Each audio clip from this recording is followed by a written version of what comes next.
MDH की हल्दी मिर्ची धनिया करे कमाल। ये रंग दे, ये खुशबू दे, ये तीखा, ये कम पड़े। क्या निराला MDH मसाला।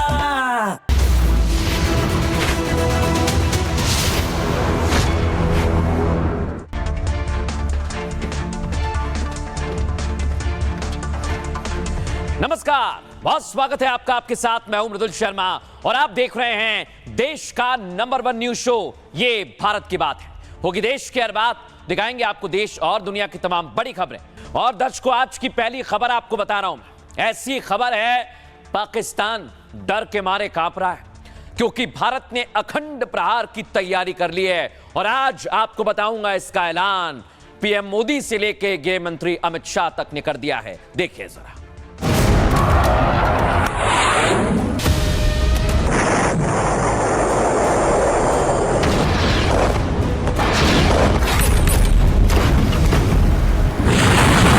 आतंकवादी गतिविधि ये प्रॉक्सी वॉर नहीं है, ये आपकी सोची समझी युद्ध की रणनीति है। आप वॉर ही कर रहे हैं, तो उसका जवाब भी वैसे ही मिलेगा। हर आतंकी हमले की पाकिस्तान को भारी कीमत चुकानी पड़ेगी।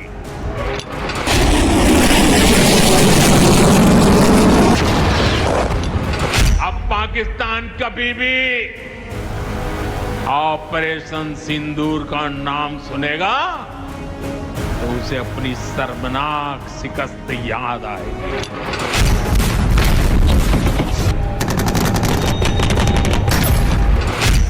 हमारी एजेंसियां इस षड्यंत्र की तह तक जाएगी। इसके पीछे के षड्यंत्रकारियों को बख्शा नहीं जाएगा।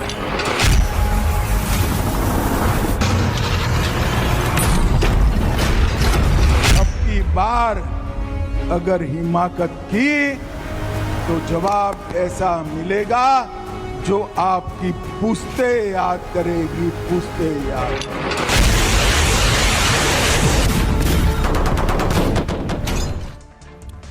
लेकिन दर्शकों, आज आपको मैं बताता हूं कि इनका कनेक्शन कैसे पाकिस्तान से जाकर मिल रहा है। ये आपको दिखाते हैं, देखिए जरा।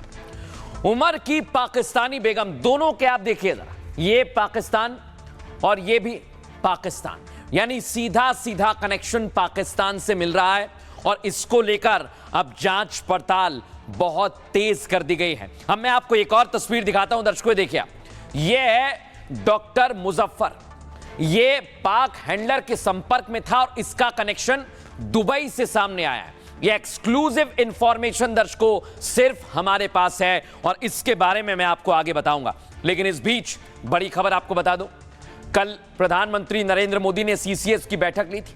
आज गृह मंत्री अमित शाह ने ताबड़तोड़ मीटिंग ली है और खबर यह है कि बड़े ऑफिशियल्स एजेंसीज के गृह मंत्री अमित शाह के लगातार टच में हैं।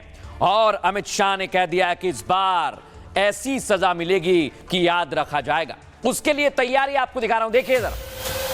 पाकिस्तान पर अखंड प्रहार की तैयारी है। देखिए भारतीय सेना कैसी तैयार है।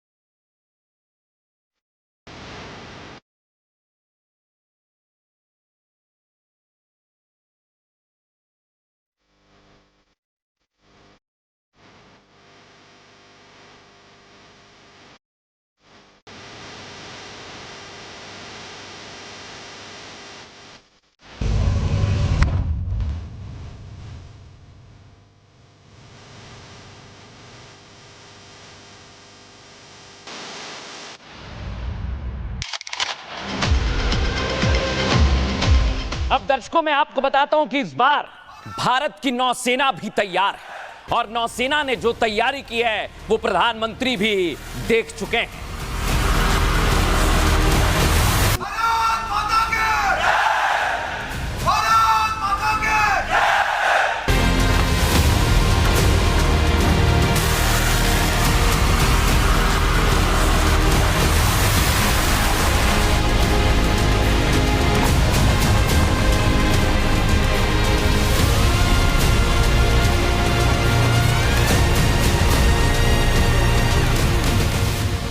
बताने वाला हूं दर्शकों, यही तस्वीर देखकर मुनीर कांप गया है। मुनीर खुफिया मीटिंग कर रहा है और खबर यह है कि मुनीर की मीटिंग के बाद पाकिस्तान कांपने लगा है, क्योंकि भारत अखंड प्रहार के लिए तैयार है।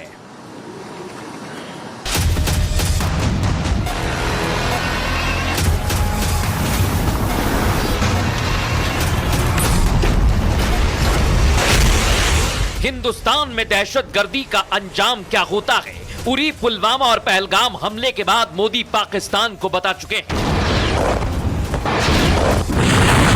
लेकिन दिल्ली के दिल को दहलाने की कोशिश और लाल किले पर बारूदी खेल का परिणाम क्या होगा, उसका रोड मैप तैयार हो रहा है।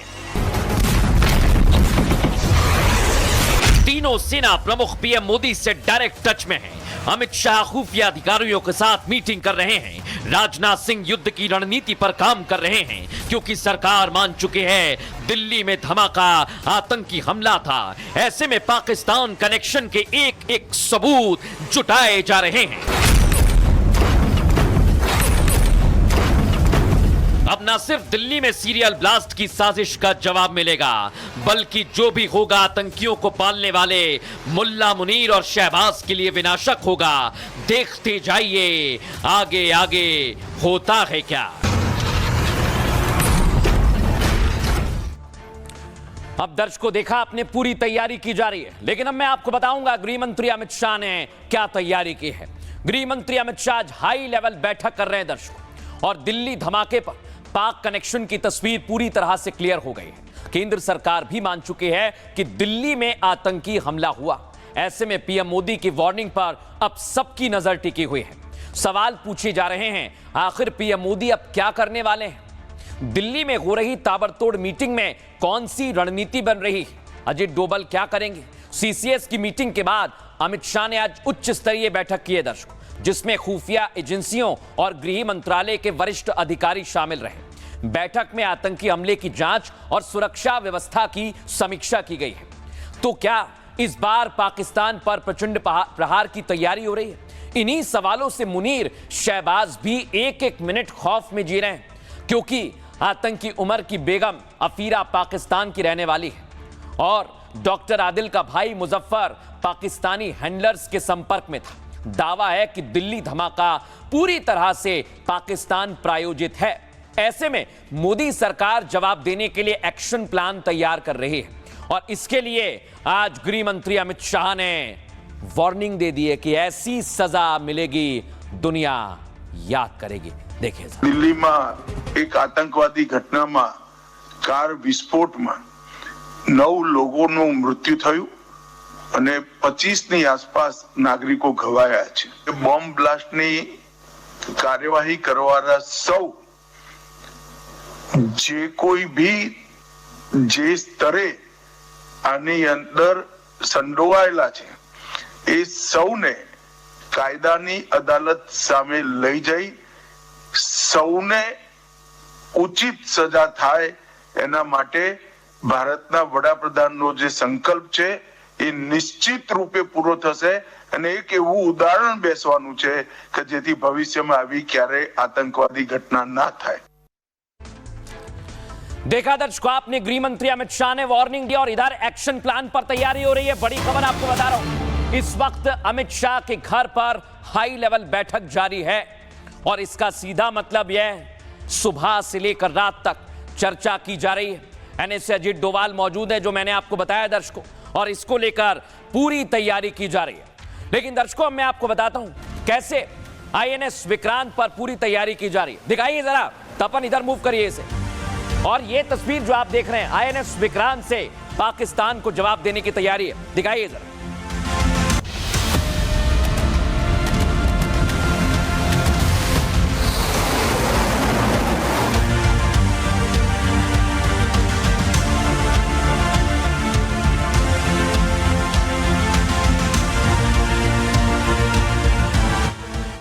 अब मैं दर्शकों आपको बता रहा हूं, ये तस्वीर जो आप देख रहे हैं ये है रेगिस्तान से पाकिस्तान पर बरसने वाले बम, और इसके लिए तैयारी कैसी है देखिए जरा।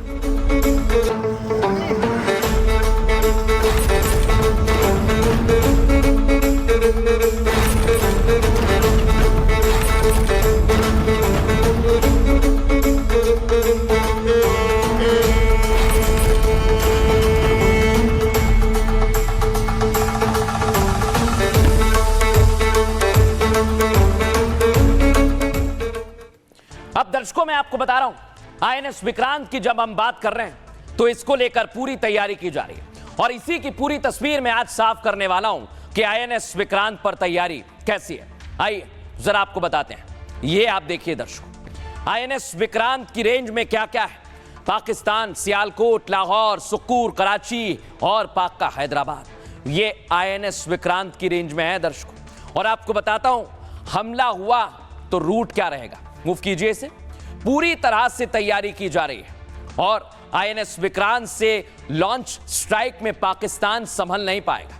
हमला हुआ तो पाक में आतंकी ठिकाने पूरी तरह से ध्वस्त हो जाएंगे। सबसे ज्यादा स्ट्राइक कराची में भारी नुकसान की उम्मीद है दर्शकों। पाकिस्तान का 60% समुद्री व्यापार और ईंधन भंडार प्रभावित होगा, जिससे पाक में फैले आतंकी ठिकानों का दाना पानी बंद हो जाएगा। पाकिस्तान में अब तक 21 से ज्यादा आतंकी ठिकानों की पहचान हो चुकी है। ऑपरेशन सिंदूर में 9 आतंकी ठिकानों को बर्बाद किया गया था। ये ठिकाने लश्कर, जैश और हिजबुल मुजाहिदीन से जुड़े हुए हैं। पाकिस्तान में अन्य 12 आतंकी ठिकाने अब भी सक्रिय हैं। एक्सपर्ट्स मानते हैं दर्शकों, जो अब आईएनएस विक्रांत के निशाने पर हैं और इसके लिए पूरी तैयारी भी की जा रही है। क्या कह रहे हैं एक्सपर्ट्स, सुनिए जरा। दिल्ली ब्लास्ट के बाद एक बात निश्चित है कि ये एक्ट ऑफ टेररिज्म मान लिया गया है और अगर एक्ट ऑफ टेररिज्म है तो प्राइम मिनिस्टर का कहा हुआ कि every act of terrorism will be taken as a act of war और ऑपरेशन सिंदूर 2.0 जारी है, सिर्फ पॉज पर है। ये सारी बातों को अगर हम मिलाएं तो अब समझ में आता है कि पाकिस्तान के ऊपर कार्रवाई कब होगी, जो सबसे बड़ा सवाल है। एजेंसीज गवर्नमेंट में जब जुड़ती हैं तो एक मिला जुला डिसीजन, अच्छा डिसीजन लेना होता है। टारगेट्स को चूज करना कोई बड़ी बात नहीं, लेकिन एक एक्सटर्नल अफेयर मिनिस्ट्री का रोल है वर्ल्ड ओपिनियन के लिए, गवर्नमेंट का रोल है एक डिसीजन मेकिंग के लिए, उसके बाद पब्लिक ओपिनियन है, वो भी बड़ा इंपॉर्टेंट है। डिसीजन पाकिस्तान के ऊपर अटैक का जरूर आएगा, किस हद का होगा वो एक अलग बात है और उस वजह से भी टाइम लगेगा। बट मेरा अपना आकलन है कि आप देखेंगे कि इस डिसीजन मेकिंग को जल्दी से जल्दी पाया जाएगा और शायद एक बहुत बड़ा अटैक पाकिस्तान के ऊपर निश्चित है। अब मैं आपको वो षड्यंत्र बताने वाला हूं दर्शकों, जो तुर्की और दुबई के तार खोलता है। ये आप देख रहे हैं, ये है डॉक्टर मुजफ्फर और बताया जा रहा है कि इसका कनेक्शन दुबई से, और इसी ने पूरी साजिश रची और सबका ब्रेन वॉश कर भारत के खिलाफ साजिश रची गई। लेकिन दर्शकों अब मैं आपको बताता हूं ये लोग दुबई और तुर्की कैसे गए, इन्होंने क्या क्या किया। आइए जरा मैं आपको बताता हूं। दिल्ली धमाके की साजिश का तार कई देशों तक फैल चुका है दर्शकों। कड़ियां पाकिस्तान के साथ तुर्की और दुबई से भी जुड़ रही है। जांच में विदेशी हैंडलर्स से लगातार संपर्क की जानकारी भी मिली है। फरार डॉक्टर मुजफ्फर राथर इसी मॉड्यूल का हैंडलर है दर्शकों, जो सहारनपुर में गिरफ्तार किए गए आतंकी आदिल का भाई है। सोचिए जरा, आतंकी मुजफ्फर राथर यहां से भागकर दुबई चला गया और जिसके बाद मुजफ्फर ने अपना ठिकाना पाकिस्तान में बनाया था। जानकारी तो यह कि सीमा पार से मुजफ्फर के जरिए बाकियों को निर्देश दिया जा रहा था, जिस पर डॉक्टर मुजम्मिल उमर आगे की रणनीति बनाते हैं, क्योंकि ये दोनों ही डॉक्टर मॉड्यूल के मुख्य ऑपरेटर थे दर्शकों। दावा तो यह भी है कि विदेशी हैंडलर से पहली मुलाकात कहां हुई, तुर्की में हुई, क्योंकि एजेंसियों को इनके तुर्की जाने की भी जानकारी मिली, जो हमने आपको बताया था। इसके बाद ये अपने नेटवर्क का विस्तार करने लगे, बढ़ाने लगे और सीमा पार से मिले निर्देश पर भारत में नेटवर्क फैलाया। साथ ही अलग अलग जगह पर विस्फोटक जुटाने लगे थे। लेकिन आपको बता दूं दर्शकों में, इनका प्लान अब फेल हो चुका है। लेकिन अब कैसे, पाकिस्तान की मीडिया में चर्चा हो रही है भारत के अखंड प्रहार की। और दर्शकों आज मैं जो खबर आपको बताने वाला हूं वो आपको चौंका देगी, क्योंकि इनका सेंटर दर्शकों उत्तर प्रदेश में था, एपी सेंटर, और अब वहां पर एनएसजी कमांडोज उतर गए हैं मैदान में। आपको एक्सक्लूसिव तस्वीर दिखाता हूं। ऑपरेशन शुरू हो गया एनएसजी कमांडोज का, देख रहे हैं आप, क्रूज पे एनएसजी के जवान उतर रहे हैं, देखिए आप। और यहां पर एनएसजी का ऑपरेशन बताता है कि यूपी कितना संवेदनशील है।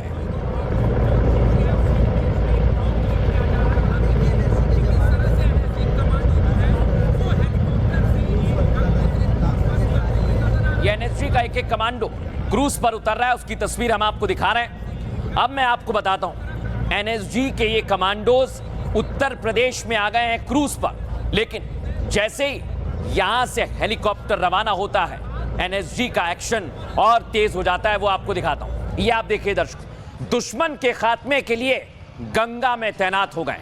यानी काशी विश्वनाथ जो रडार पर था, राम मंदिर रडार पर था, मां विंध्यवासिनी का मंदिर और कई बड़े मंदिर रडार पर थे, उसके लिए एनएसजी के कमांडो उत्तर प्रदेश में आ गए हैं।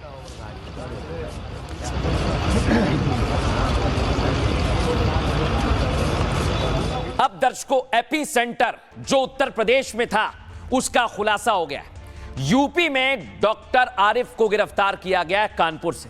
यही है, ये भी ये जो आतंकी बने, व्हाइट कॉलर आतंकी, इनके संपर्क में था। अब मैं आपको एक और तस्वीर दिखाता हूं, दिखाइए इधर। ये है इनकी लेडी सरगना जो लगातार चर्चा में है, यही ब्रेन वॉश कर रही थी आतंकी नंबर दूसरा। अब तीसरा बताता हूं दर्शकों आपको मैं, ये है डॉक्टर आदिल, ये है यूपी का ही है आतंकी नंबर 3, इसलिए मैं कह रहा हूं यूपी एपी सेंटर बना हुआ था। अब चौथा आतंकी मैं बताता हूं दर्शकों, ये आप देख रहे हैं, इसकी भी गिरफ्तारी की पूरी तैयारी की गई और उत्तर प्रदेश से ही इसका कनेक्शन सामने आया है। अब मैं आपको पांचवा आतंकी बताता हूं, ये कानपुर से गिरफ्तार किया गया है दर्शकों, इसलिए मैं कह रहा हूं कि यूपी इन आतंकियों का एपी सेंटर बन गया। पूरी कहानी आपको आगे बताऊंगा, लेकिन उससे पहले हैदराबाद का मॉड्यूल देख रहे हैं आप, इसका कनेक्शन भी उत्तर प्रदेश से है, क्योंकि ये राइजिन बना रहा था, जहर बना रहा था, और इसलिए कहा जा रहा है कि इस वक्त योगी आदित्यनाथ की नजर है। योगी आदित्यनाथ, उनकी पुलिस, और आपको दिखाया मैंने एनएसजी कमांडोज की एंट्री बता रही है कि उत्तर प्रदेश टारगेट पर था, लेकिन इस समय उत्तर प्रदेश में अलर्ट है। नया भारत, भारत की सुरक्षा, भारत की संप्रभुता और भारत की अखंडता के साथ कोई समझौता नहीं करता है। जो भारत की सुरक्षा में सेंध लगाएगा उसकी कीमत चुकाएगा। अब दर्शकों, मैं आपको बताने वाला हूं कि उत्तर प्रदेश एपी सेंटर क्यों है। आइए जरा आपको दिखाता हूं। ये तस्वीर जो दर्शकों आप देख रहे हैं, इसे जूम इन करिए, और ये बताने के लिए काफी है कि दिल्ली धमाके का यूपी कनेक्शन क्या है। सहारनपुर में इनका एपी सेंटर था दर्शकों, लखनऊ में बुरका ब्रिगेड काम कर रही थी, फिर कानपुर में इनका ट्रेनिंग हब था दर्शकों, लखीमपुर में आतंकियों का होमलैंड था, यहां पर जा रहे थे, हापुड़ से भी एक प्रोफेसर गिरफ्तार किया, इनका ठिकाना बन गया था, और शामली में राइजिन जहर बनाने वाले आतंकी का घर है, जिसकी तस्वीर मैंने आपको दिखाई। यह बताने के लिए काफी है कि उत्तर प्रदेश एपी सेंटर था, लेकिन योगी के रहते इनका प्लान फेल हो गया। देखिए रिपोर्ट।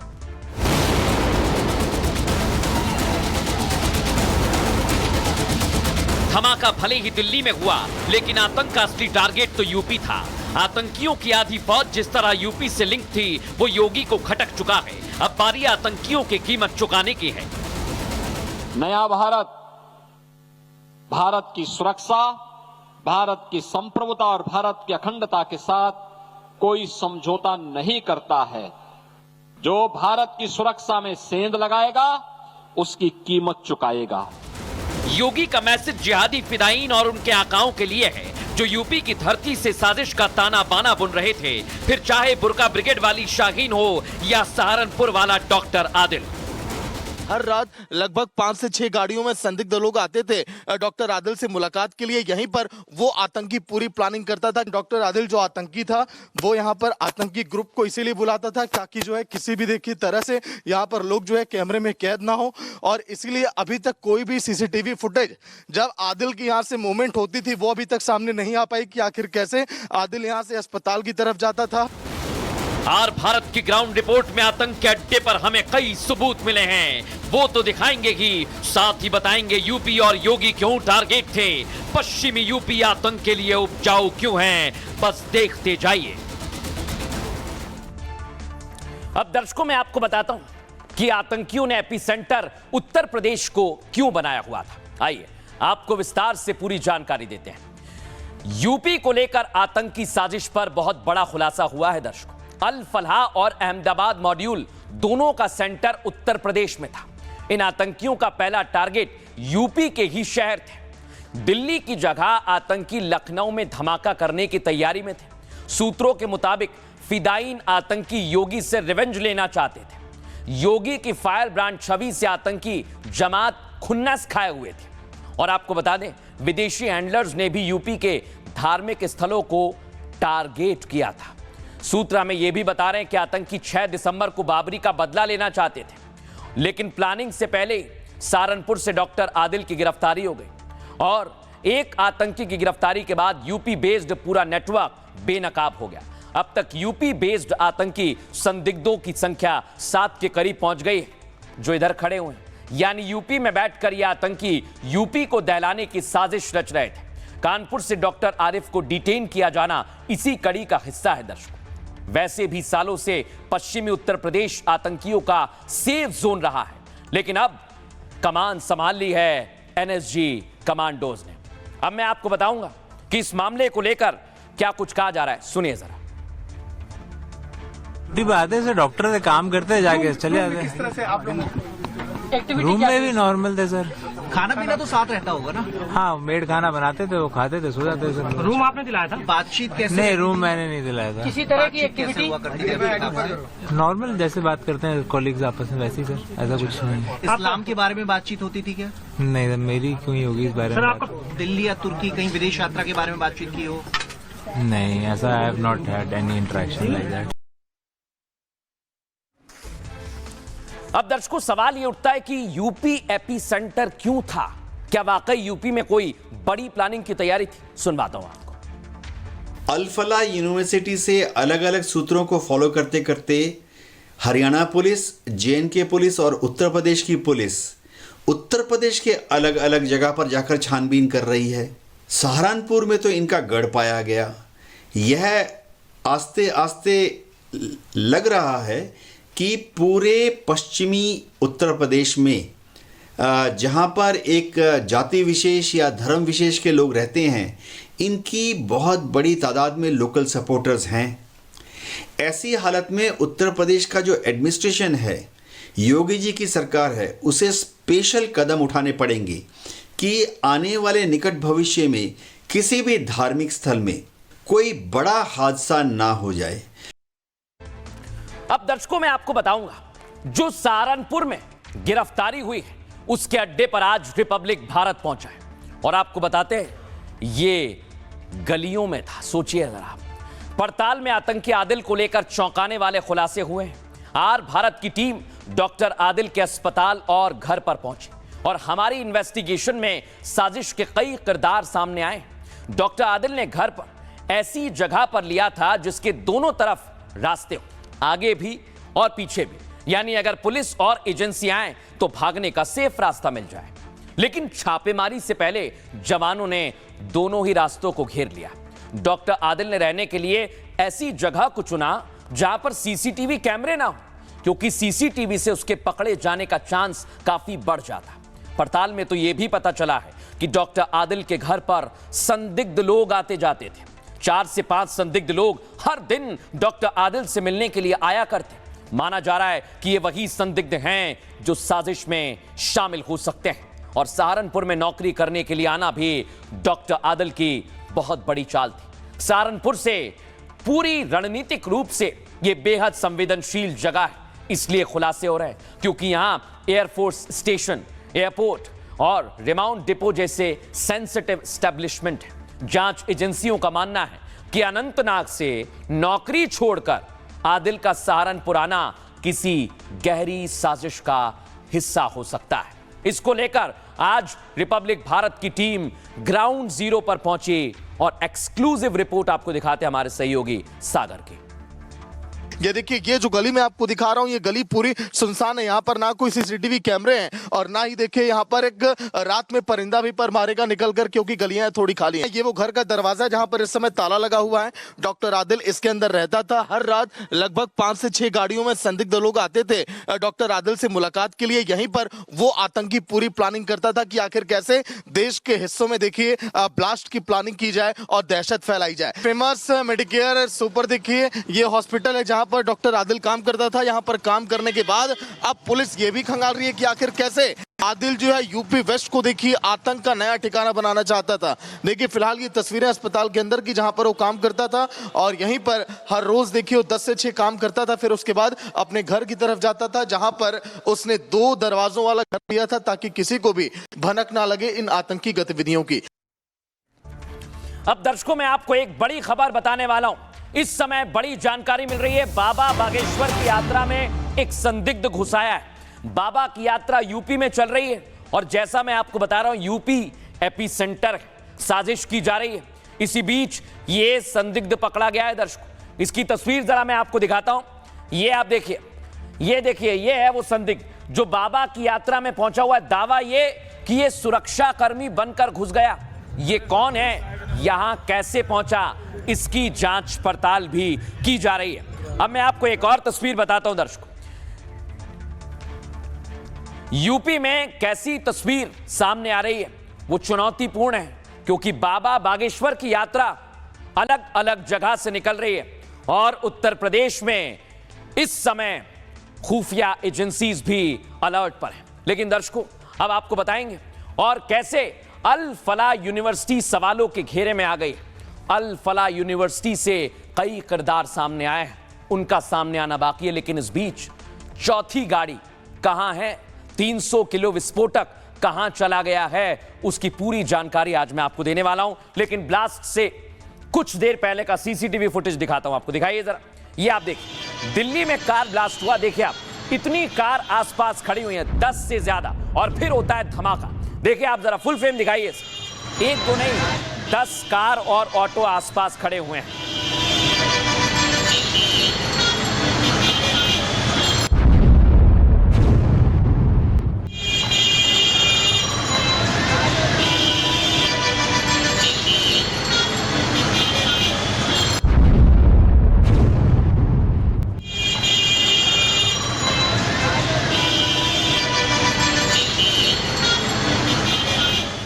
अब दर्शकों धमाके से पहले कार को देखा गया दिल्ली के व्यस्ततम इलाके सीपी यानी क्लॉट प्लेस और ये वही कार है जिसमें धमाका हुआ है दर्शकों। और ये कार देखी गई, ये कार कहां पर गई, किस किस से उमर की मुलाकात हुई, एक एक चीज आपको बताऊंगा।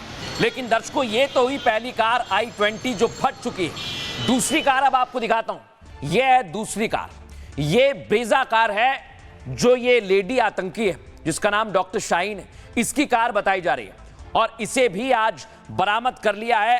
कल लाल रंग की कार भी पकड़ी गई थी, दिखाता हूं मैं आपको। उस लाल रंग की कार को पुलिस ने अपने कब्जे में ले लिया। यह है वो कार, देखिए जरा, इसको आज पुलिस ने अपने कब्जे में ले लिया है। इसकी जांच पड़ताल की जाएगी। यानी 3 कार इस समय पुलिस ने अपने कब्जे में ले ली है।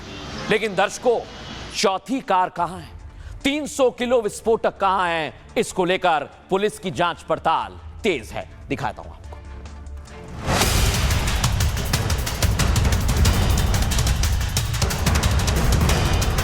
क्या दिल्ली में 4 गाड़ियों में एक साथ ब्लास्ट करके दहलाने की साजिश थी?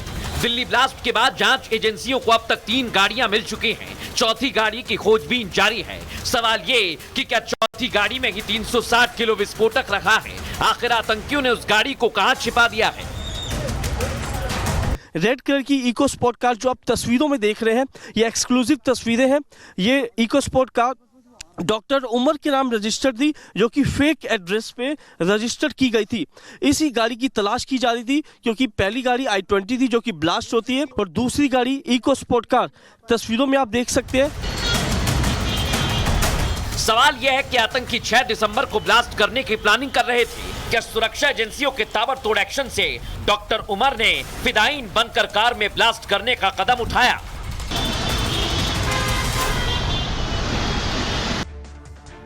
आपके काम की खबर है दर्शकों और आपको यह खबर देखनी ही चाहिए। मैं क्यों कह रहा हूं, आइए जरा विस्तार से समझाता हूं। ये देखिए 4 गाड़ियां और इनमें ब्लास्ट करने की तैयारी थी। आतंकी उमर कार चला रहा था जो सफेद Hyundai I-20 आप देख रहे हैं। कार में विस्फोटक भरा हुआ था।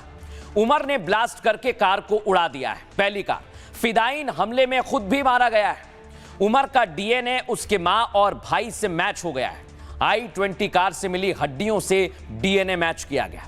दूसरी कार जो लाल रंग की कार है डॉक्टर उमर नबी के नाम से रजिस्टर्ड थी दर्शकों और पुलिस कार को जांच के लिए ले गई है, जो तस्वीर मैंने आपको दिखाई। लेकिन ये तीसरी कार जो देख रहे हैं, अल फलाह यूनिवर्सिटी में संदिग्ध कार मिली है। डॉक्टर शाकीन, इसके नाम पर यह रजिस्टर्ड है कार ब्रेजा। लेकिन दर्शकों, चौथी कार कहां है? जांच एजेंसियों को अब इस कार की तलाश है। यह कार कौन सी है, किस कंपनी की है, कुछ नहीं पता। क्या चौथी कार में ही 360 किलो विस्फोटक भरा हुआ है? क्या आतंकियों ने उसे किसी पार्किंग में खड़ा कर दिया है? जांच एजेंसियों का दावा, नहीं, 4 गाड़ियों में ब्लास्ट होना चाहिए था, ऐसी पूरी इनकी तैयारी थी। लेकिन आतंकी I-20 समेत 4 कारों में एक साथ ब्लास्ट करना चाहते थे, यह अभी तक पता चला है। हमले को बड़ा और घातक बनाने की भी इनकी तैयारी थी और इसके लिए अब जांच पड़ताल को और ज्यादा तेज कर दिया है। लेकिन ये चौथी कार कहां है, खुलासे होना बाकी है। एक्सपर्ट क्या कह रहे हैं, सुनिए जरा। जो टेरर मॉड्यूल था वो था कि 4 ग्रुप बनाए जाएंगे, 4 गाड़ियां होंगी। अब उसमें सफेद रंग की, लाल रंग की और सिल्वर कलर की गाड़ियां रिकवर कर ली गई, मगर वो 360 kg एक्सप्लोसिव अभी भी मिसिंग है। उम्मीद है कि शायद वो चौथी गाड़ी में होगा। मॉड्यूल इसलिए था कि जो चलती हुई गाड़ी है उसमें अगर एक्सप्लोशन किया जाता है तो उसमें डबल इफेक्ट मिलता है, एक्सप्लोशन का इफेक्ट भी और इम्पैक्ट का इफेक्ट भी। इसलिए चलती हुई गाड़ी से एक्सप्लोड करना आसान भी है, इफेक्टिव भी है। देखा दर्शकों आपने, ये सवाल बहुत गहरे हैं, लेकिन अब मैं आपको लेकर चलता हूं अल फलाह यूनिवर्सिटी। ये देख रहे हैं आप, आज वहां बम स्क्वाड की टीम पहुंची। बम निरोधक दस्ता ये यूनिवर्सिटी दर्शकों पढ़ाने के लिए है या किस लिए है? सवाल कई सारे हैं, क्योंकि एक यूनिवर्सिटी में आज बम निरोधक दस्ता पहुंचा तो सुबह से इस यूनिवर्सिटी पर निगाहें थी। लेकिन अब दर्शकों मैं आपको एक तस्वीर दिखाता हूं। इस यूनिवर्सिटी के हेडक्वार्टर के अंदर रिपब्लिक भारत पहुंचा है। एक्सक्लूसिव तस्वीर दिखाइए जरा। ये हेडक्वार्टर दर्शकों ओखला दिल्ली में मौजूद है और यहां देखिए जरा आप अंदर क्या क्या हो रहा है, कैसा इसका ऑफिस है। यहां पर आज हम एक्सक्लूसिव रिपोर्ट करने के लिए पहुंचे थे। तो दर्शकों हमें क्या मिला आपको बताता हूं। हमें मिली ये लाल डायरी, इसकी खबर हमारे पास आई दर्शकों कि कोई लाल डायरी है जिसमें बहुत कुछ है। लेकिन दर्शकों ये अभी एजेंसी के पास है, ये अभी पुलिस के पास है, इसके बारे में ज्यादा जानकारी जुटाई जा रही है। लेकिन ये लाल डायरी बहुत कुछ बताती है दर्शकों। इन आतंकियों की ये लाल डायरी है और इसमें क्या क्या हो सकता है। दिल्ली कार ब्लास्ट में धीरे धीरे एक के बाद एक खुलासे हो रहे हैं। आतंकी 8 से 12 नवंबर के बीच कई हमले की प्लानिंग कर रहे थे। जांच एजेंसियों को डॉक्टर उमर मुजम्मिल की डायरी मिली है दर्शकों। डॉक्टर उमर के रूम नंबर 4 और मुजम्मिल के रूम नंबर 13 से इस डायरी को बरामद किया गया। डायरी और नोटबुक में कोड वर्ड्स का इस्तेमाल किया गया है। रेफरेंस 8 से 12 नवंबर के तौर पर भी आ रहा है, जिसका अर्थ है 8 से 12 नवंबर के बीच हमला करने की तैयारी थी। 10 नवंबर को लाल किले के पास उमर ने फिदाइन हमला कर भी दिया। डायरी के अंदर ऑपरेशन शब्द का भी कई बार इस्तेमाल किया गया है। ऑपरेशन का भी अर्थ आतंकी हमला माना जा रहा है दर्शकों। आतंकियों के मोबाइल और पूछताछ से सनसनीखेज जानकारी मिली है। डॉक्टर उमर मुजम्मिल ने कई बार लाल किले की रेकी भी की थी। आतंकी 26 जनवरी 2025 को लाल किले के पास हमला करना चाहते थे, लेकिन सुरक्षा एजेंसियों के अलर्ट होने से ऐसा हो नहीं पाया। 6 दिसंबर को दिल्ली में 6 जगह पर विस्फोट का भी प्लान था। आतंकी बाबरी मस्जिद का बदला लेना चाहते थे। गिरफ्तार आतंकियों से पूछताछ में यह बड़ा खुलासा हुआ है और आपको बता दें, एक के बाद एक खुलासे ये बताने के लिए काफी हैं कि अभी बहुत कुछ सामने आना बाकी है। सुनवाते हैं आपको हमारे सहयोगी की ग्राउंड रिपोर्ट। क्या हुआ था? कोई आया था, पुलिस आई थी? फरीदाबाद पुलिस को कुछ डॉक्यूमेंट्स की हार्ड कॉपीज निकलवानी थी, वो हार्ड कॉपी निकालने के लिए वो आए थे। हाँ। जी। क्या आप लोग, क्या ये रजिस्टर्ड ऑफिस है अल फलाह यूनिवर्सिटी का? अल फलाह चैरिटेबल ट्रस्ट का ऑफिस है ये। हाँ। ये मुजम्मिल है, आदिल है, क्या इन लोगों के भी रिकॉर्ड आप लोगों? हमारे पास नहीं है, वो यूनिवर्सिटी में है। अच्छा, कई सारे एलिगेशंस लग रहे हैं, कमरा नंबर 13 हॉस्टल, वो रसायन ले जाकर उसमें ले जाते थे। क्या पुलिस ने आप लोग? पुलिस की तरफ से अभी तक कोई भी हमारी तरफ, हमारे यहाँ पूरी तरह से पुलिस बैठी है। उन्होंने अपनी पुलिस को पूरी तरीके से जो चीज हम कोऑपरेट कर रहे हैं, इसके अलावा हम और क्या बताएंगे, हम पुलिस जानती है। अभी तक कौन सी एजेंसी आई आप लोगों के पास? अभी हमारे पास फरीदाबाद की पुलिस आई थी, उसको जो डॉक्यूमेंट उन्होंने मांगे हमने दे दिए हैं। अब दर्शकों मैं आपको एक और खुलासा आज दिखाता हूं जो हमारी टीम ने किया है। ये अल फलाह यूनिवर्सिटी जहां आज एसटीएफ की टीम पहुंची, देख रहे हैं आप फरीदाबाद एसटीएफ की टीम का फरीदाबाद में एसटीएफ की टीम का पहुंचना बता रहा है कि अभी बहुत कुछ है जो बाकी है। लेकिन दर्शकों, जिस कमरा नंबर 13 की बात की जा रही है उसकी तस्वीर मैं आपको दिखाता हूं। ये जो है कमरा नंबर 13 जहां पर आतंकी साजिश रची गई ऐसा कहा जा रहा है। लेकिन इस कमरा नंबर 13 में क्या है, किस तरह की साजिश की जा रही थी, आइए जरा आपको एक एक तस्वीर दिखाने वाला हूं। और ये तस्वीर क्या है, आइए जरा आपको बताते हैं। यह कमरा नंबर 13 दर्शकों, डॉक्टर आतंकी, ये सब कुछ पूरी तैयारी में थे दर्शकों। और डॉक्टर मुजम्मिल अल फलाह यूनिवर्सिटी में तैनात था। यूनिवर्सिटी की बिल्डिंग नंबर 17 में कमरा नंबर 13 है। कमरा नंबर 13 डॉक्टर मुजम्मिल को अलॉट किया गया था। मुजम्मिल यहां पर मीटिंग करता था। सोचिए आप जरा, धमाके की प्लानिंग इसी कमरे में होती थी। डॉक्टर शाहीन उमर अक्सर यहां पर मिला करते थे। डॉक्टर मुजम्मिल यहां दूसरे लोगों से भी मिलता था। पुलिस को इस कमरे में कई संदिग्ध सामान मिला। आपको बता दें, एक डिवाइस, पेन ड्राइव, केमिकल और एक डायरी जिसकी जानकारी मैंने आपको दी। पुलिस ने डिजिटल डेटा भी बरामद किया है। दावा है कि मुजम्मिल ने यूनिवर्सिटी से केमिकल्स चुराने की योजना बनाई थी। मुजम्मिल के कमरा नंबर 13 के पास एक लैब भी मौजूद है। यूनिवर्सिटी से चुराए केमिकल्स फरीदाबाद के ठिकाने पर रखे गए थे। अल फलाह यूनिवर्सिटी का कमरा नंबर 13 अब सीज कर दिया गया है। अल फलाह यूनिवर्सिटी की मान्यता भी रद्द कर दी गई है। यह बहुत बड़ा एक्शन लिया गया है।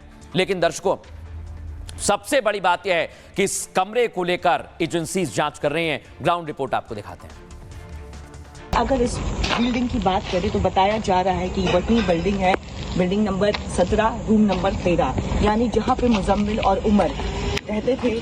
पूरी तरह से आतंकी साजिश का एक प्लॉट उन्होंने रचा और बताया जा रहा है इन्हीं हॉस्टल के कमरों में वो रहते थे। यहाँ पे रह करके बाकायदा पूरा प्लॉट उन्होंने रचा है और बहुत बड़ी साजिश जो है वो कर रहे थे।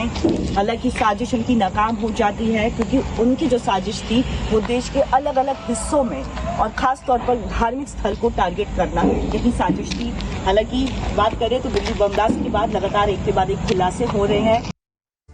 अब दर्शकों, आपने सोचा कि ये लोग खाद खरीद रहे थे और खाद का इस्तेमाल क्या हो रहा था वो मैं आपको बताऊं। उससे पहले दिखाता हूं, खाद विक्रेता को पुलिस ने हिरासत में लिया। इन लोगों ने इसी दुकान से खाद खरीदा था जो मैं आपको दिखा रहा हूं और इसको भी पुलिस ने जांच के दायरे में रखा है। लेकिन अब मैं आपको बताने वाला हूं कि आप सोचिए इन लोगों ने खाद क्यों खरीदा। सभी सवाल कर रहे थे, लेकिन खाद क्यों खरीदा है इसकी ग्राउंड रिपोर्ट आइए मैं आपको बताता हूं इसमें क्या खुलासा हुआ है। दिल्ली कार ब्लास्ट को लेकर सनसनीखेज खुलासा हुआ है। डॉक्टर उमर और मुजम्मिल ने 26 लाख रुपए जमा किए। इस रकम से ब्लास्ट के लिए विस्फोटक खरीदने थे। आतंकियों ने विस्फोटक बनाने के लिए खाद खरीदा। हरियाणा के मेवात से 26 क्विंटल खाद खरीदा गया। करीब 3 लाख रुपए में 26 क्विंटल एनपीके खाद खरीदा। खाद को यूनिवर्सिटी के बाहर एक कमरे में रखा गया। एनपीके में अमोनियम नाइट्रेट की काफी मात्रा होती है दर्शकों। अमोनियम नाइट्रेट से विस्फोटक बनाना आसान है। अमोनियम नाइट्रेट के साथ अन्य केमिकल मिलाकर आईईडी बना सकते हैं और आतंकवादी इससे अमोनियम नाइट्रेट फ्यूल ऑयल बनाते हैं। एक खतरनाक किस्म का विस्फोटक होता है ये। क्या आतंकी डॉक्टर विस्फोटक बनाने के लिए कोई लैब चला रहे थे? इतनी बड़ी मात्रा में खरीदी गई खाद से ये शक और ज्यादा बढ़ जाता है। पुलिस ने खाद विक्रेता को हिरासत में लिया है, उससे भी पूछताछ की जा रही है। लेकिन दर्शकों, इसे लेकर सवाल उठाए जा रहे हैं और कैसे पूरे घटनाक्रम पर सवाल उठ रहे हैं, सुनिए जरा। घटने की जितनी निंदा की जाए कम है। बेगुनाह लोगों का इस तरह बेरहमी से कत्ल करना किसी भी मजहब या कोई भी मुद्दा इस चीज की इजाजत नहीं देती। जम्मू कश्मीर का हर बाशिंदा आतंकवादी नहीं है। जम्मू कश्मीर का हर बाशिंदा आतंकवादियों के साथ भी नहीं है। मैं तो मान के चलता हूं कि जो लोग इस हादसे के लिए कसूरवार हैं उन्हें पकड़ के सख्त से सख्त सजा मिलनी चाहिए। इन्वेस्टिगेशन चल रहा है और एक बार इन्वेस्टिगेशन पूरा हो जाए तब इस पर कमेंट करना ज्यादा बेहतर होगा। अब दर्शकों मैं आपको बताता हूं, साजिश अलग अलग जगह से की जा रही है, लेकिन दिल्ली में धमाका हुआ है और बांग्लादेश में आगजनी होने लगी है। बांग्लादेश भी जल रहा है दर्शकों, लेकिन बांग्लादेश की साजिश आपको बताऊंगा। तस्वीर आपको पहले दिखाता हूं, ये आप देखिए। भारत के खिलाफ साजिश की जा रही है क्योंकि आतंकियों ने बांग्लादेश का रूट अख्तियार किया, तो अब इधर बांग्लादेश में भी आग लग रही है। छात्र प्रदर्शन कर रहे हैं वहां पर।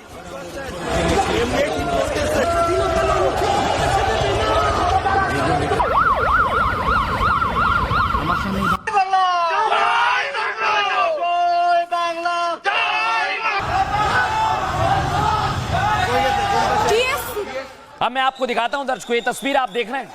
इधर शेख हसीना आवामी लीग, जिसको लेकर पूरी तरह से मैदान में आ गई। शेख हसीना के साथ साथ चर्चा होने लगी है कि आखिर अब यूनुस क्या करेंगे और इसको लेकर कैसी आगजनी हो रही है। तस्वीर आपके सामने है।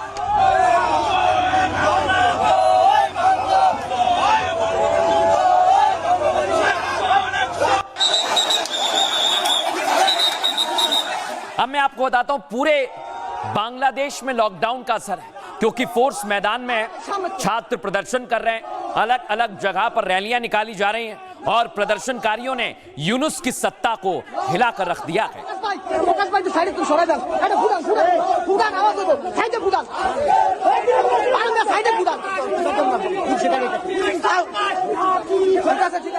उधर शेख हसीना की आवामी लीग को रोकने के लिए यूनुस ने सेना को मैदान में उतार दिया। देख रहे हैं आप, पूरी तरह से प्रदर्शनकारियों को रोका जा रहा है और यह प्रदर्शन बता रहा है कि विद्रोह के बीच अब इस समय यूनुस की सत्ता हिल रही है।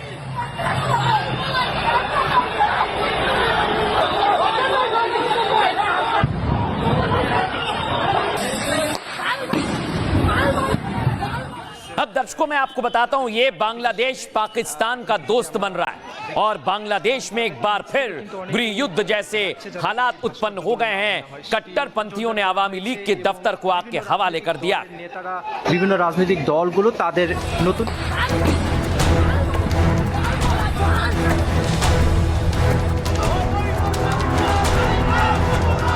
भारत के खिलाफ मुनीर के जनरल संग मिलकर साजिश रचने वाला बांग्लादेश अपने ही आग में जल उठा है। बांग्लादेश में बंद के बीच भारी बवाल और आगजनी से गृह युद्ध जैसे हालात उत्पन्न हो गए हैं। यूनुस की सत्ता उस वक्त खतरे में पड़ी है जब दिल्ली धमाकों से हिली। वक्त का खेल देखिए, आतंक का बांग्लादेश रूट बनाने वाले अब अपनी आग में जल रहे हैं। न मुनीर बचा पाएगा, न ही अमेरिका काम आएगा।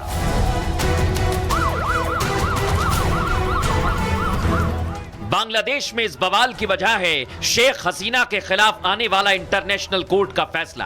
राजनीतिक हत्या की इस कोशिश के खिलाफ आवामी लीग अपने नेता को बचाने सड़क पर आ गई है और यूनुस की सत्ता को खुला चैलेंज दे दिया है।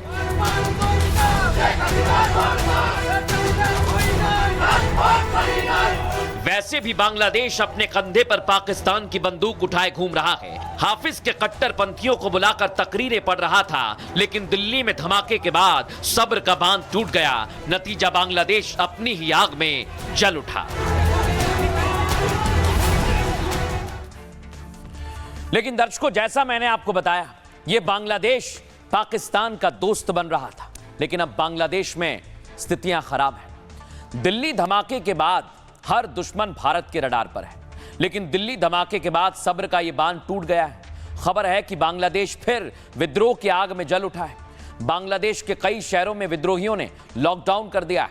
आवामी लीग पार्टी ने राजधानी ढाका को भी बंद कर दिया है।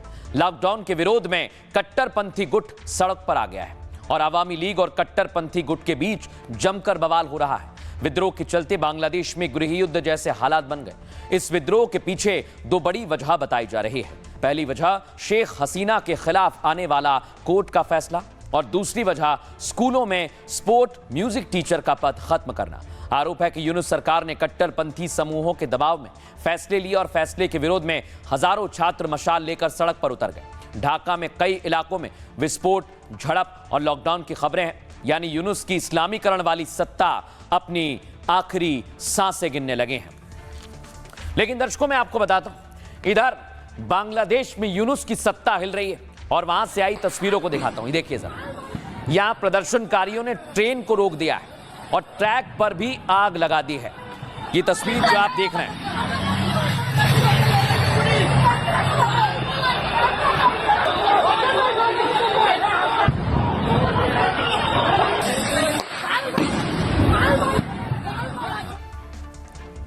अब दर्शकों मैं आपको बताने वाला हूं कि कैसी तैयारी बांग्लादेश में की गई, लेकिन यह सब कुछ क्यों हो रहा है और इसके पीछे कौन है, आपको एक एक तस्वीर आइए विस्तार से बताता हूं और समझाता हूं। यूनुस की कट्टरपंथी सोच के खिलाफ विद्रोह भड़क गया है। विद्रोह की मशाल फिर बांग्लादेशी छात्रों के हाथ में है। विद्रोह के बीच शेख हसीना के एक बयान से बवाल मच गया है। शेख हसीना ने यूनुस पर लोकतंत्र कुचलने का आरोप लगाया, कहा कि यूनुस सरकार कट्टरपंथियों का मुखौटा बन गई है और हसीना के इस बयान से छात्र और ज्यादा विरोध कर रहे हैं। दबाव में यूनुस ने आज चुनाव की तारीखों का ऐलान भी कर दिया है। बांग्लादेश में फरवरी 2026 में संसदीय चुनाव होंगे और तारीखों का ऐलान होते ही कट्टरपंथियों ने आवामी लीग पर हमले शुरू कर दिए हैं और ढाका में आवामी लीग और केंद्रीय कार्यालय में आगजनी की गई। कट्टरपंथी गुट शेख हसीना को चुनाव से दूर रखना चाहते हैं। बांग्लादेश में पाक का मूवमेंट बढ़ना भी इसी का हिस्सा है। पाकिस्तान इस चुनाव में दखल के लिए कट्टरपंथियों को ढाल बना रहा है और भारत को उलझाने के लिए धमाकों की साजिशें रच रहा है। लेकिन इधर बांग्लादेश भी डरने लगा है। आपको बताते हैं दर्शकों, कैसे अब देश में बिहार चुनाव की चर्चा हो रही है और बिहार में आज कयामत की रात है। दर्शकों, अलग अलग जगह पर कैसी तैयारियां हो रही हैं, क्योंकि आज कयामत की रात है। आपको एक एक तस्वीर दिखाने वाला हूं। दिखाइए जरा तस्वीर, एक एक तस्वीर आपको दिखाएंगे। सबसे पहले दिखाते हैं बिहार में क्या माहौल है।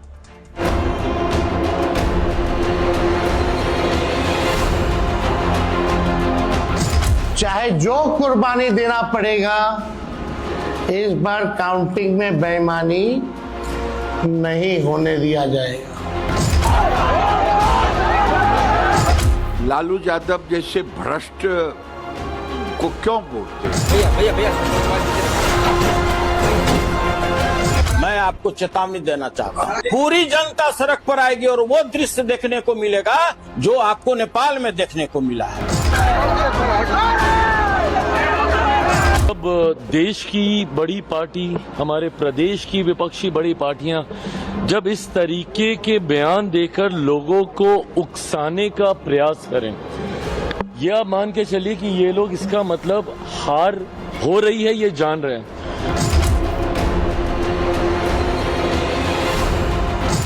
ये तो जनता मालिक है, उसको जो लगे, जिसको अपना सेवक बहाल करे, हम तो सेवक हैं।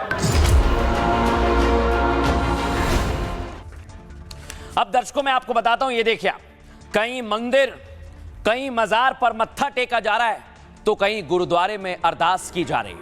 ये तस्वीर बताने के लिए काफी है कि दिल की धड़कन तो बढ़ी हुई है और भगवान के दर पर पहुंचा जा रहा है उम्मीद और आस लगाकर।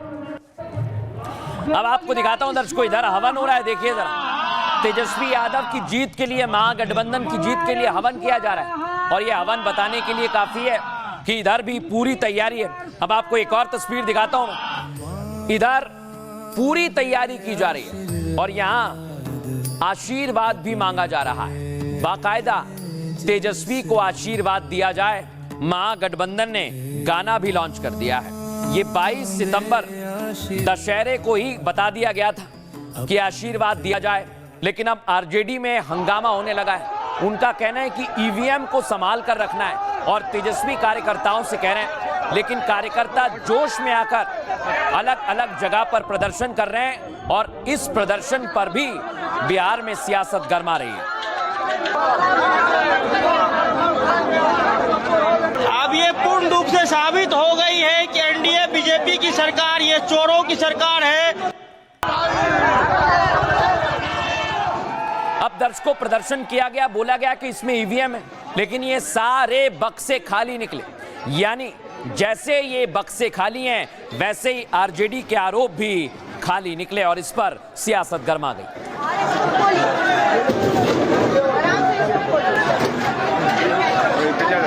जाएगा। क्या होगा ना?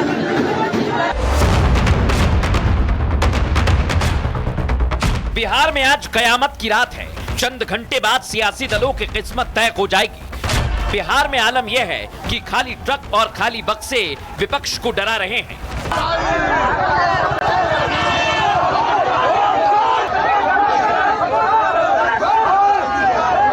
इसी का नतीजा है कि विपक्ष भड़काऊ बयान दे रहा है। तेजस्वी खुद भड़काऊ बयान देने लगे, भड़काऊ पोस्ट करने लगे। उनके खासम खास नेता बिहार को नेपाल बनाने की धमकी देने लगे। मैं आपको चेतावनी देना चाहता हूँ, पूरी जनता सड़क पर आएगी और वो दृश्य देखने को मिलेगा जो आपको नेपाल में देखने को मिला है। तो सवाल ये कि क्या गिनती से पहले विपक्ष डर गया है? क्या तेजस्वी यादव को हार का पुख्ता एहसास हो गया है और इसी बहाने वो हिंसा फैलाने की साजिश में लग गए हैं? चाहे जो कुर्बानी देना पड़ेगा, इस बार काउंटिंग में बेईमानी नहीं होने दिया जाएगा। एक तरफ विपक्ष टेंशन में है, कुर्बानी देने की बातें कर रहा है, तो दूसरी तरफ एनडीए लड्डू बंटवाने की तैयारी में है। काला और सफेद रसगुल्ले का ऑर्डर भी दे दिया गया है। ये तो जनता मालिक है, उसको जो लगे, जिसको अपना सेवक बहाल करे, हम तो सेवक हैं। अब दर्शकों मैं आपको बता रहा हूं, पूरी तैयारी आपने देख ली, लेकिन ये बक्से को लेकर बिहार में इस समय सियासत गर्मा गई है। आइए आपको बताता हूं। बिहार के सासाराम में देर रात जबरदस्त बवाल हो गया दर्शकों। आरजेडी के नेताओं और कार्यकर्ताओं ने खूब हंगामा किया। खबर यह है कि आरजेडी के नेता और कार्यकर्ता वहां पहुंचकर धरने पर बैठ गए। आरजेडी का कहना था कि जिला प्रशासन ईवीएम में धांधली कर रहा है। आरजेडी कैंडिडेट्स को हराने के लिए यह साजिश रची जा रही है। देर रात आरजेडी के कई उम्मीदवार धरने पर बैठे रहे। आरजेडी ने सीसीटीवी खराब होने का आरोप भी लगाया और प्रशासन के समझाने के बाद भी आरजेडी के कार्यकर्ता नहीं माने तो ट्रक के सारे बक्से नीचे उतरवाए गए। एक एक कर सारे बक्से खोले गए, लेकिन सभी बक्सों को खोल खोल कर देखने के बाद कुछ नहीं मिला। वज्र गृह के अंदर भी आरजेडी के नेताओं को ले जाया गया ताकि सीसीटीवी काम नहीं करने की आपत्ति दूर की जाए। दरअसल आरजेडी की वज्र गृह के अंदर एक ट्रक जाता दिखा, ऐसी शिकायत थी, जिस पर खाली बक्से थे और वज्र गृह केंद्र में वो जा रहा था। ये बक्से एक विधानसभा सेंटर से वज्र गृह में लाए गए थे और चुनाव आयोग ने इस पर रिपोर्ट तलब कर ली है, लेकिन प्रशासन ने किसी भी धांधली या साजिश को गलत बताया है। और आपको यह भी जानकारी दे दें कि इसको लेकर बिहार में जबरदस्त बवाल भी चल रहा है, लेकिन इधर दावे भी किए जा रहे हैं, पोस्ट भी किए जा रहे हैं। ये देखिए जरा, यहां पर अलग अलग दावे किए जा रहे हैं और ये लालू प्रसाद यादव के साथ सुनील सिंह नजर आए और बड़ी बात यह है कि इसके बाद तेजस्वी का पोस्ट भी वायरल हो रहा है। ये देखिए, ये बता रहे हैं और ये कार्यकर्ताओं को संदेश दे रहे हैं कि आपको जाना होगा। लेकिन कैसे बार बार बिहार में चुनाव के बाद भी राजनीति गरमा रही है, कैसे आरोप लगाए जा रहे हैं। आइए, आरजेडी केवल गिनती पर सवाल नहीं उठा रही है दर्शकों। आरजेडी ने चुनाव में हार पर नेपाल बनाने की धमकी तक दे दी है। आरजेडी के एमएलसी सुनील सिंह ने कहा 2020 के चुनाव के दौरान 4-4 घंटे तक मतगणना रोकी गई थी, जिसके बाद नतीजे बदल गए थे। अगर इस बार भी वैसी ही घटना दोहराई गई तो बिहार में नेपाल जैसा नजारा देखने को मिलेगा। उन्होंने आगे कहा 11 नवंबर के मतदान के बाद से ही एग्जिट पोल आना शुरू हो गए। ऐसा लगता है कि सब एनडीए को जिताने में लगे हुए हैं। एमएलसी सुनील सिंह ने तेजस्वी यादव को भी बेहद करीबी माने जाते हैं और लालू प्रसाद यादव के घर में सुनील का सीधा आना जाना है। सुनील सिंह के बयान को तेजस्वी ने पोस्ट भी किया है दर्शकों, और तेजस्वी ने पोस्ट किया, आरजेडी कार्यकर्ताओं को उकसाया और लिखा, आरजेडी कार्यकर्ता काउंटिंग सेंटर पर पहुंचे। हर नेता 2-2 हजार कार्यकर्ताओं को लेकर पहुंचे। बिहार बीजेपी के अध्यक्ष दिलीप जायसवाल ने इधर मोर्चा संभाल लिया है। जायसवाल ने कहा आरजेडी हताशा में है। जब लोग हताशा में होते हैं तो उनकी भाषा भी बदल जाती है। बिहार की जनता ने एनडीए को जनादेश दिया है। जैसा माहौल है उसमें तय है कि एनडीए सरकार बनाएगा और इसको लेकर कैसे वार पलटवार शुरू हो गया है, आइए आपको सुनवाते हैं। महागठबंधन नहीं, पूरी आम पब्लिक रोड पे उतर जाएगी। जो कुकृत आपने वर्ष 2020 में किया कि 4-4 घंटा आपने, वो काम अगर इस बार होगा तो या तो मेरा उम्मीदवार बाहर आएगा या वो जो रिटर्निंग अफसर होगा वो बाहर आएगा। मैं आपको चेतावनी देना चाहता हूँ, पूरी जनता सड़क पर आएगी और वो दृश्य देखने को मिलेगा जो आपको नेपाल में देखने को मिला है। आरजेडी हताशा में है और जब लोग हताशा में होते हैं तो उनकी भाषा भी बदल जाती है। बिहार के जनता और मतदाता ने एनडीए को मैंडेट और जिस तरह का माहौल है, एनडीए भारी बहुमत से सरकार बनाएगी और इस तरह की भाषा का जो उपयोग करते हैं जनता और मतदाता अपने मताधिकार का प्रयोग करके इनको जवाब देगी। अब दर्शकों मैं आपको बताता हूं, इधर दावे किए जा रहे हैं, उधर लड्डू बनना शुरू हो गए। जीत की तैयारी देख रहे हैं आप, पटना में लड्डू बांटने की तैयारी है, लेकिन लड्डू कौन खाएगा कल, इसी का इंतजार किया जा रहा है। अब मैं आपको एक और तस्वीर दिखाता हूं। मोकामा जो हॉट सीट है, उनके घर पर लाखों रसगुल्ले की तैयारी है। इतना ही नहीं, कई लोगों के लिए खाना भी बनवाया जा रहा है, यानी अनंत सिंह के घर पर पूरी तैयारी की जा रही है। लेकिन बिहार में दर्शकों लड्डू कौन खाएगा, इसकी चर्चा जोरों पर है। दोनों ही दल दावे कर रहे हैं कल सुबह 8 बजे से गिनती शुरू होगी और सबसे सटीक नतीजे हम आपको दिखाएंगे दर्शकों। लेकिन गिनती से पहले जश्न की जबरदस्त तैयारी देखिए। खबर है कि बीजेपी 500 किलो मिठाई तैयार करा रही है। जेडीयू भी जीत के बाद जश्न की पूरी तैयारी में है। जेडीयू नेता अनंत सिंह के घर पर 2 दिन से मिठाइयां ही बन रही हैं। खबर है कि अनंत सिंह के घर 1 लाख लोगों के खाने का इंतजाम किया है। दरअसल बिहार में जबरदस्त मतदान ने एनडीए की उम्मीद को बढ़ा दिया है। इस बार बिहार में आजादी के बाद सबसे ज्यादा मतदान हुआ है और बिहार में इस बार सबसे ज्यादा 67% वोटिंग हुई, जो पिछले चुनाव से करीब 9.6% ज्यादा है। इसमें महिलाओं की संख्या काफी ज्यादा रही दर्शकों। माना जा रहा है कि महिलाओं ने एनडीए को वोट किया होगा। चुनाव के बाद एग्जिट पोल में भी एनडीए की सरकार बन रही है, लेकिन अब तक 17 एग्जिट पोल में एनडीए सरकार बनाता दिख रहा है। केवल 2 एग्जिट पोल महागठबंधन की सरकार बना रहे हैं।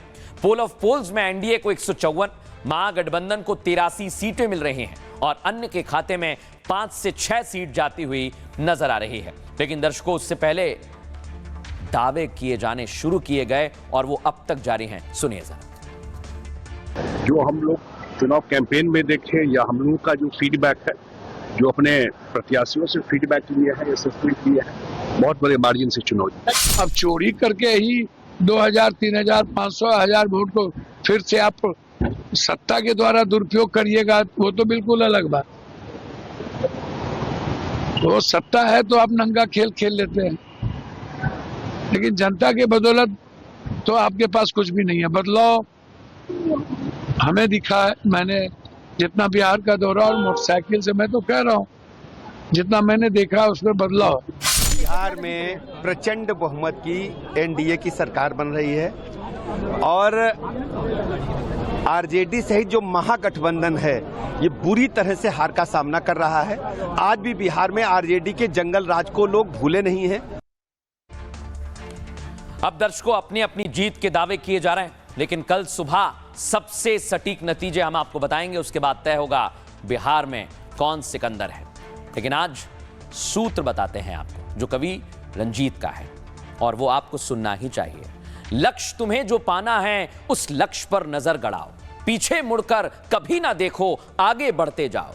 कर्म ही पूजा समझ के साथी कर्म को करते जाना, फल तो ऊपर वाले देंगे, जो भी होगा देना। हार के आगे जीत है साथी, हार से मत घबराना। हार से हार के हार गया तो हंसेगा ये जमाना।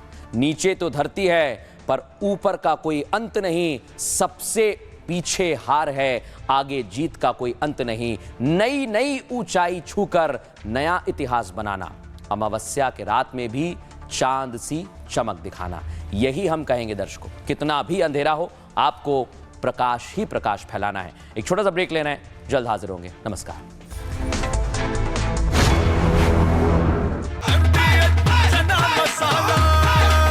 अब छोलिया हो या लोबिया, सफेद चने या काले चने, सब कुछ मजेदार बने।